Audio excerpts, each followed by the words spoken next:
Assalamualaikum warahmatullahi wabarakatuh. Bismillahirrahmanirrahim. Alhamdulillahi rabbil alamin. Wassalatu wassalamu ala sayyidina wa habibina wa syafi'ina wa qurrati a'yunina wa maulana Muhammad wa ala alihi wa ashabihi ajma'in. Wa la hawla wa la quwata illa billahil aliyyil azim, amma ba'd. Para pemirsa TV Al-Wafa Tarim yang saya cintai, yang saya hormati, alhamdulillahirabbil alamin. Kali ini kita akan mengkaji tentang bagaimana sikap kita ini kepada para alim, para ulama, para kiai, para habaib. Kita ini saat ini kondisinya betul-betul kadang-kadang kita ini miris. Kenapa saya katakan miris? Karena ada dua golongan yang sama-sama ekstrim. Yang satu mencintai kiai, luar biasa cintanya kepada kiai, sehingga dia tidak begitu suka dengan para habaib. Ini banyak sekali. Bahkan ada yang mengatakan saking bencinya kepada para habaib, dia mengatakan bahwa nasabnya Rasulullah Shallallahu Alaihi Wasallam ini sudah putus. Nah, ini sangat bahaya sekali. Ada juga yang kebablasan. Jadi cintanya kepada habaib ini luar biasa sekali. Itu bagus sebenarnya.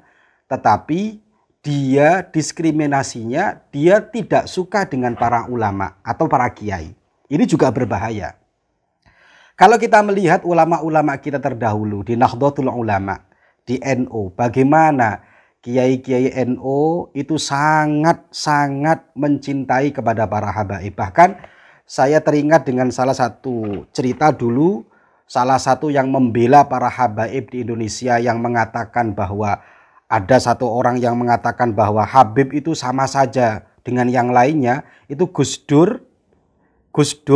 Beliau paling depan mengatakan jika ada orang yang mengatakan batu berlian itu sama dengan batu kali, berarti dia bukan orang yang ngerti tentang ilmu agama. Maka harus kita pahami sekarang, kita ini di antara dua-duanya. Harus betul-betul dua-duanya. Para ulama, para kiai.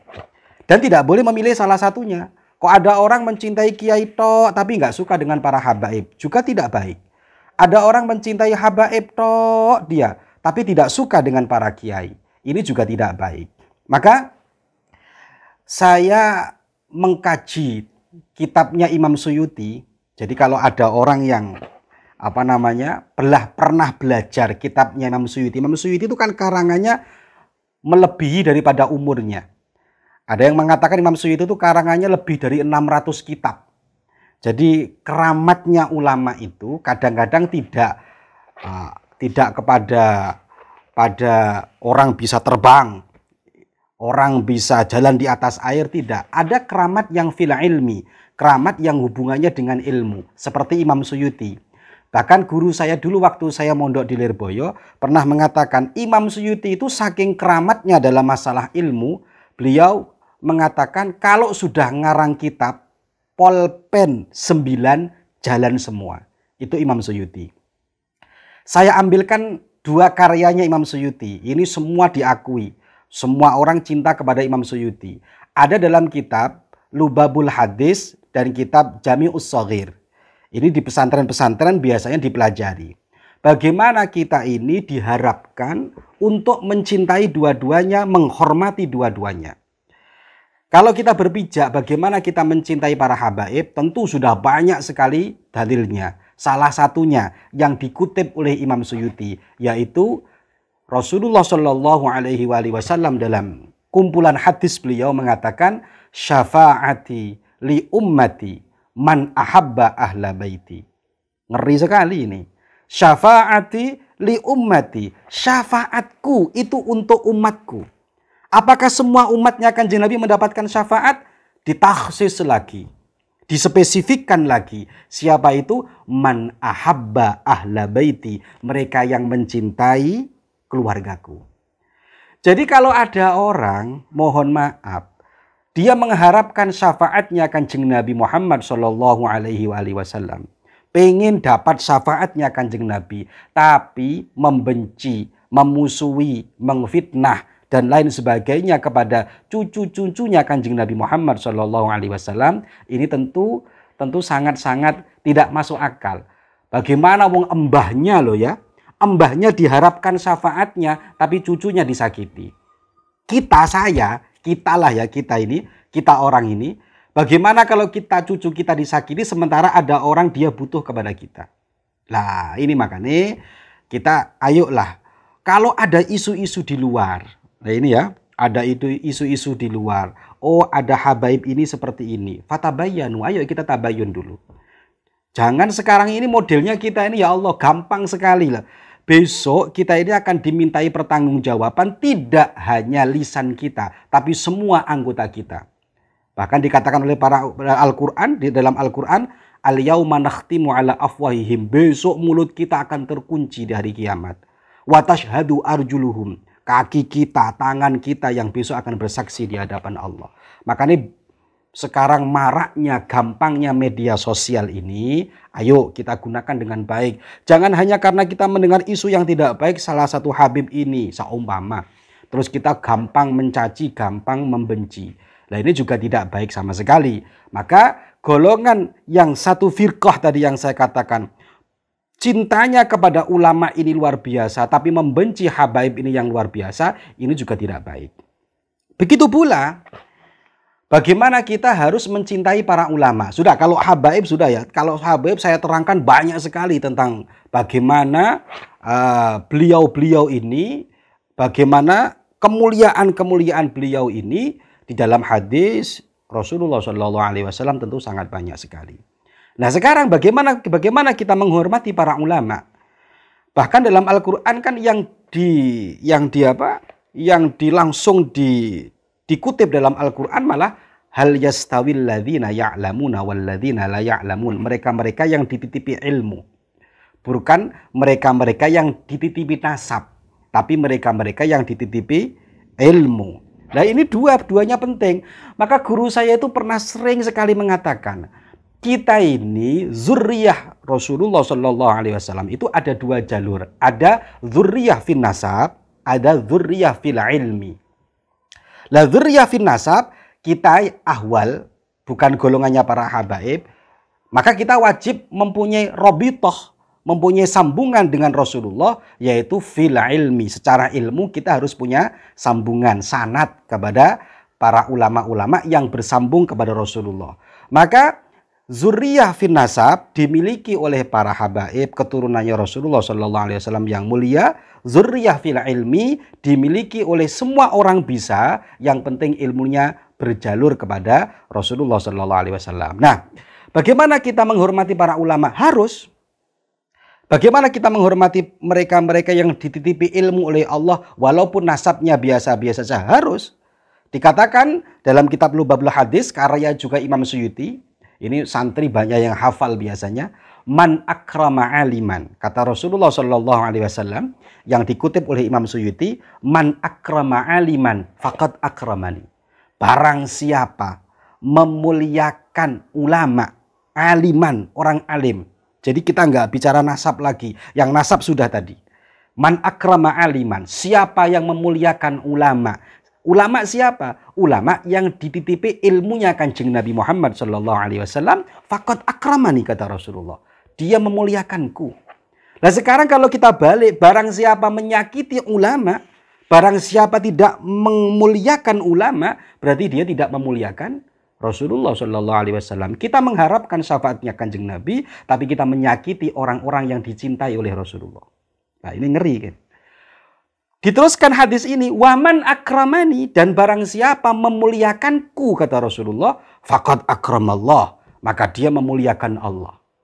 Waman akramallah fama'wahul jannah, dan barang siapa memuliakan Allah, maka tempat yang layak baginya adalah surga. Artinya begini, kita memuliakan ulama itu sama halnya memuliakan Kanjeng Nabi karena dia membawa ilmunya Kanjeng Nabi. Lah memuliakan Kanjeng Nabi berarti memuliakan Allah. Memuliakan Allah tempatnya di surga. Kalau kita ambil satu kesimpulan, siapapun yang memuliakan ulama, hatta dia nasabnya bagaimanapun, maka dia berhak untuk dimasukkan ke surganya Allah Subhanahu wa Ta'ala. Artinya dua hadis yang dikutip oleh Imam Suyuti dalam dua kitabnya ini, yang pertama tadi dalam Lubabul Hadis, yang kedua tadi dalam kitab Jami'us Shaghir, semua karyanya Imam Suyuti yang sungguh luar biasa, maka dapat kita tarik sebuah kesimpulan bahwa tidak boleh milih-milih kita sekarang ini. Dan jangan termakan isu kita sekarang ini. Tidak boleh milih-milih. Saya ini pecinta kiai, tapi mohon maaf kalau ke habaib saya nggak mau. Bahaya. Saya ini pecinta habaib, tapi mohon maaf kalau ke kiai saya nggak mau. Nah ini bahaya. Rasulullah menekankan dua-duanya. Bagaimana kita mencintai keturunannya Rasulullah, karena kita berharap syafaatnya Rasulullah. Dan bagaimana kita mencintai ulama-ulama yang dititipi ilmu oleh Allah Subhanahu wa Ta'ala, dititipi ilmu sehingga ilmunya nyambung ke kanjeng Nabi Muhammad SAW. Maka kita butuh dzurriyah itu semua. Dzurriyah fil ilmi kita butuh, dzurriyah fil nasab kita butuh. Dua-duanya kita butuh. Tidak boleh kita milih, oh saya mau yang dzurriyah fil ilmi, nggak bisa. Kita dzurriyah fil nasab nggak bisa. Dua-duanya harus kita ikuti. Nah ini sering terus menjadi pertanyaan biasanya. Pertanyaannya begini. Saya sering ini dalam berbagai kajian ditanya biasanya, apakah orang mencintai itu harus mengikuti? Apakah orang memuliakan harus mengikuti? Nah ini saya garis bawahi. Kalau kita mencintai para kiai, harus kan? Mencintai para habaib, harus. Tapi apakah ini harus kita ikuti? Tunggu dulu. Tunggu dulu. Guru saya mengatakan, yang hak yang mana? Yang batil yang mana? Yang hak yang mana? Yang batil yang mana? Jadi pedomannya hak dan batil di mana? Bahkan habaib-habaib kita sering mengatakan loh ya, begini, kalau ada, ini urusan mengikuti ya, kalau urusan menghormati sudah saya sampaikan tadi, urusan mengikuti. Yang hak yang mana? Sekarang ada kiai batil, habibnya hak, kita ikuti habibnya. Ada habaib batil, kiai hak, kita ikuti kiainya, haknya yang kita ikuti. Ini saya sering dari berbagai habaib kita sampaikan seperti itu. Sekarang begini, mohon maaf, di Indonesia ini kiai yang macam-macam, yang dititipi ulama yang macam-macam, habaib yang macam-macam juga ada, yang macam-macam juga ada. Lalu bagaimana kita mengikutinya? Maka mengikutilah mereka yang bersambung ilmunya dengan Rasulullah Shallallahu Alaihi Wasallam. Makanya penting sekali. Ayolah kita ini sekarang hal-hal kayak gini ini jangan. Sekarang ini modelnya macam-macam. Bahkan kalau kita melihat ya bagaimana pentingnya kita mencintai ulama, luar biasa. Kalau kita melihat kitab-kitabnya, hadisnya para ulama ini luar biasa. Apalagi mencintai habaib, kalau kita sering baca tiba malah ngeri lagi. Ahlu baitil mus tofat tuhuri hum amanul ardi faddakiri. Jadi para habaib ini amanul ardi. Kalau saya boleh mengatakan pakunya bumi. Pakunya bumi. Bahkan saya pernah mendengar dari guru kita, yaitu Kiai Maimun Zubair, mengatakan bagaimana kalau kita pengen selamat maka kita ikut perahunya Nabi Nuh. Siapa perahunya Nabi Nuh? Ahlul Bait. Kemudian beliau mengutip satu nadom dalam kitab berjanji itu, wasafinulin najati idza khifta min tufa nikulli ada. Kalau ada banjir bandang, ikuti ini para habaib. Lah makanya saya garis bawahi tadi itu bahwa bagaimana apakah kita mengikuti yang mana yang kita ikuti? Maka jelas di Indonesia ini Masya Allah betapa banyak sekali habaib-habaib yang luar biasa. Yang bagaimana beliau nasabnya, sanatnya bersambung dengan guru-guru kita di Yaman. Seperti murid-muridnya Habib Umar. Di mana-mana ada beliau. Pilihan kita semua itu, orang-orang yang mulia semua. Dan bagaimana kita mengikuti ulama-ulama kita. Ulama-ulama kita yang betul-betul bersumber kepada Al-Quran, bersumber kepada Al-Hadis. Maka sekali lagi saya sampaikan, yang dititipi ilmu, hormati. Yang dititipi nasab, hormati. Yang diikuti yang mana? Apakah kita mengikuti semuanya? Loh, kalau kita mengikuti semuanya, bingung kita. Mana yang kita ikuti? Pasti bingung. Maka ikuti yang ilmunya tidak bersemberangan, tidak bertabrakan dengan guru-guru kita. Ada tokoh Mohon maaf, guru-guru kita ngajarkan, oh maulid itu bagus, umpamanya. Kok ada orang dititipi ilmu mengatakan, oh maulid tidak bagus. Kita ikut guru kita, hatta dia tokoh yang luar biasa. Hormati, hormati. Karena dia dititipi ilmu. Atau dia dititipi nasab, mungkin kita hormati. Tapi urusan mengikuti, kita sudah punya guru-guru. Bagaimana guru-guru kita mengajarkan, itu yang kita ikuti. Jadi, kalau saya simpulkan walhasil dari apa yang saya sampaikan tadi itu, bagaimana kita ini tidak terlalu ta'assub yang berlebihan, asobiyah yang berlebihan, fanatisme yang berlebihan, sehingga kita ini satu golongan kita sukai, tapi kita membenci kepada golongan-golongan yang lain. Dan ingat, kita mengikuti bagaimana cara ulama-ulama kita mengamalkan syariatnya Kanjeng Nabi Muhammad Shallallahu Alaihi Wasallam. Jadi itu sekilas tentang bagaimana problem kita saat ini dan kita jawab bagaimana Rasulullah menyampaikan itu semuanya. Terima kasih, semoga ini ada manfaatnya dan terutama kepada saya sendiri, Al-Fakir sendiri, pengingat kepada saya sendiri, semoga saya juga ke depan lebih baik lagi, lebih manfaat lagi. Terima kasih. Wassalamualaikum warahmatullahi wabarakatuh.